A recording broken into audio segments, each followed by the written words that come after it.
after I finished this, I looked at my scribble here, and I'm hoping you can read this because there's a lot of good information here.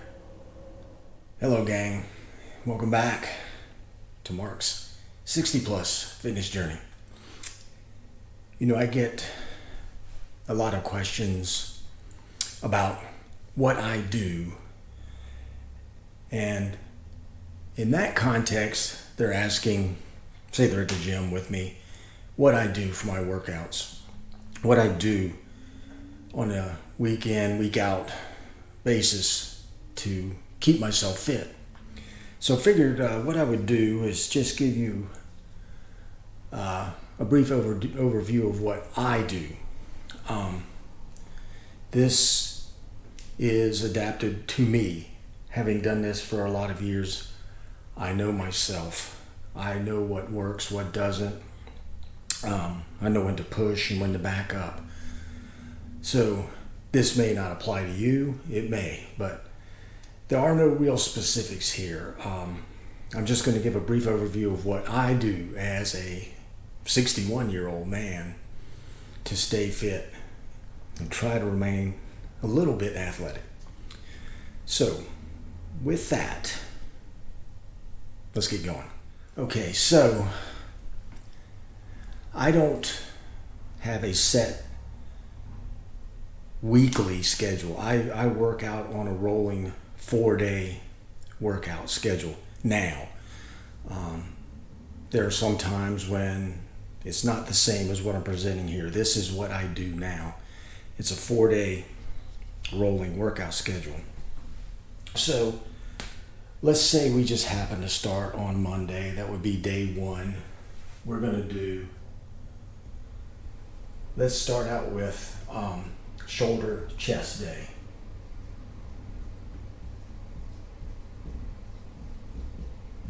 I combine shoulder and chest on the same day just because I find that more effective for me. No arms, no triceps on that day. And on that day, I will, generally speaking, I'll do these my resistance workouts in the morning. Now, in the afternoons, I will run. I know you'll see a lot of gurus out there to tell you, as far as cardio goes and fat burning and whatnot, don't run. High intensity training only. Only need 10 minutes of it. Well, I don't believe that. I believe one of the best fat burning tools we have is running. I can run, thank goodness, so I run. So on this day, generally speaking, I'll do 4 miles.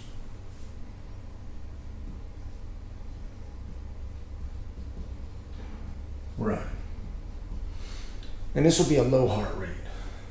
Low heart rate.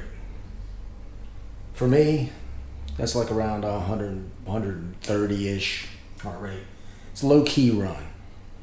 Day 2. I follow up shoulder chest day with my back day. And it's a pretty intense back day. It's very pull-up intensive, rowing intensive, pretty heavy day. Yeah, it's one of my favorite days, actually, back day. And on back day, I'll usually do between 4 and 5 mile run.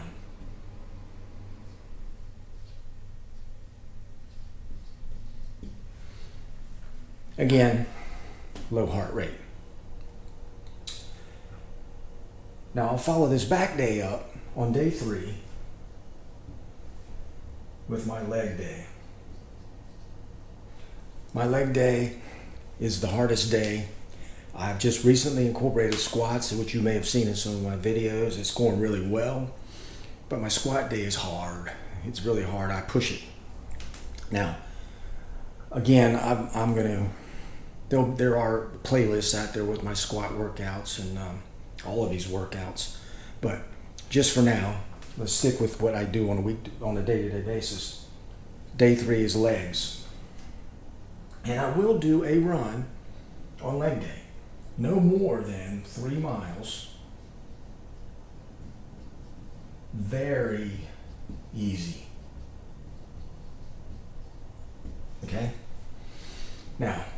day 4. Arms. I save arms for the arms get their own day. I like to push my arm day. Really get an intensive workout on my arms only.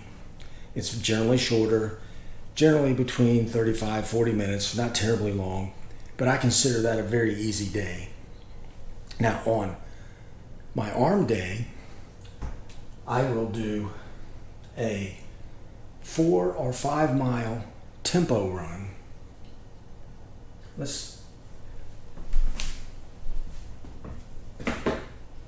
So 4 to 5 miles tempo. Now, not to get into my running strategy in this video,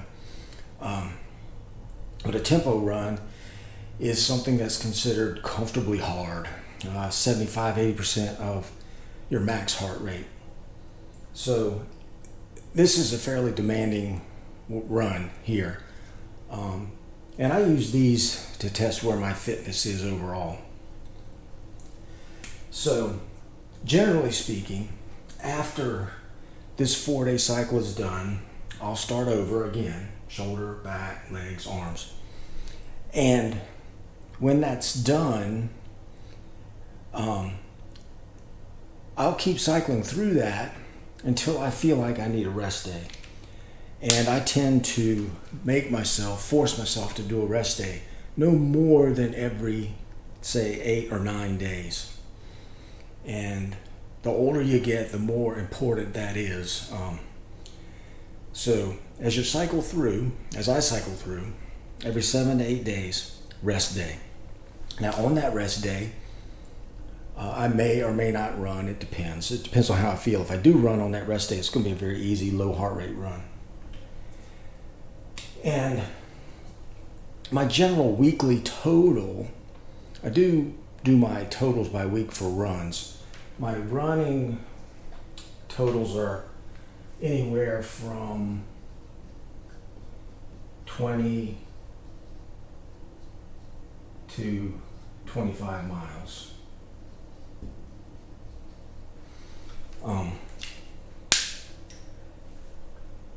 And as I said, I consider running the best fat burning tool there is.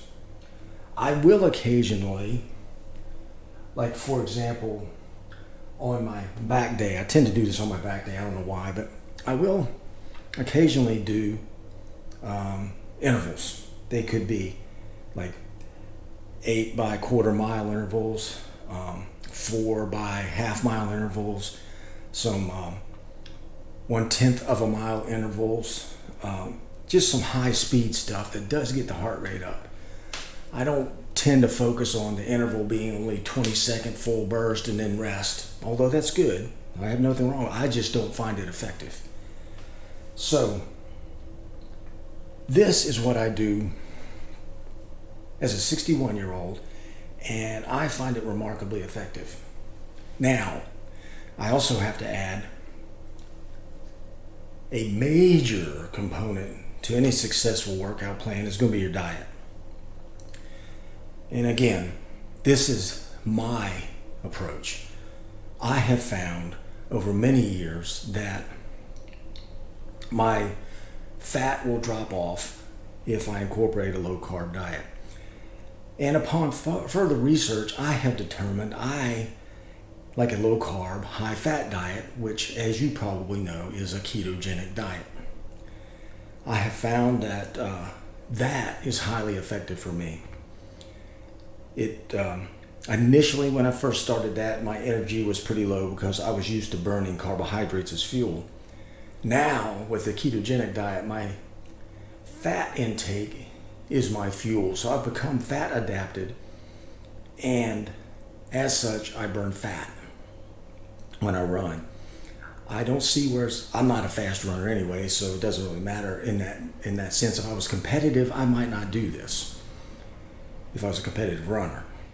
But I think combining a ketogenic diet, which is a fat burning diet, with running generally at mostly low heart rate, 80% low heart rate, 80% of the mileage being low heart rate, with a fairly intense resistance regimen, you will be able to lose weight. You will be able to keep your fat under control. Now, I'm at a point right now where I'm not really trying to lose any fat. I'm not in a calorie deficit. Matter of fact, right now, I pretty much eat anything I want. That's one of the beauties of the ketogenic diet. I can eat until I'm full. But I just want to reemphasize that diet plays a very important role in your success as far as your fitness plan, particularly if you're trying to lose weight. So, there you have it. That's my approach to my day in and day out fitness. I do plan to follow up in the next weeks. My next series of videos is going to be about beginners starting from scratch with a baseline of nothing fitness level and where to start, what to do, how to do it, how to approach it, a little bit of the mental aspect of it. It'll go from week 1 to week 2 to week 3, a nice progression for any of you out there, young or old, starting from scratch and don't really know what to do. I'll show you a generalized plan that, if nothing else, will get you on the road to fitness. And one more thing, and I'm going to let you go. The thing about this fitness is nobody knows you like you know you. So in that context, you will learn what diet's more effective for you. You'll learn the frequency of workouts that's most effective for you, morning or night. Just in general, how to approach it as you see fit, as it fits your body. So that applies to diet and the actual exercise. So stick with me. That series will be showing up shortly. And if you have any questions or comments, please leave them below. And as always, if you appreciate my content, hit the like button, hit the subscribe button. I will surely appreciate it. I'd love to keep this channel growing. It's a lot of work, but I love doing this. So until next time, go get 'em. Mark out.